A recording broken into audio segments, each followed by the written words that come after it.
Vigilance sur cette question car le traitement fiscal et social des frais réels est différent.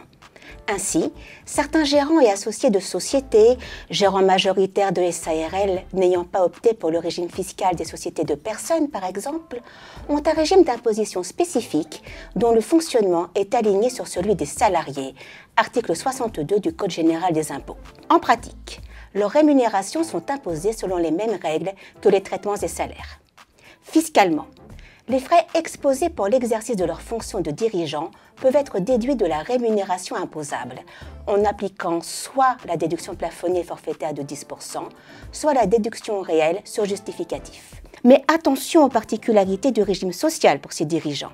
L'assiette des cotisations sociales, au sens de l'article L131-6 du CSS, correspond à la rémunération imposable dans la catégorie traitements et salaires pour les fonctions de dirigeants.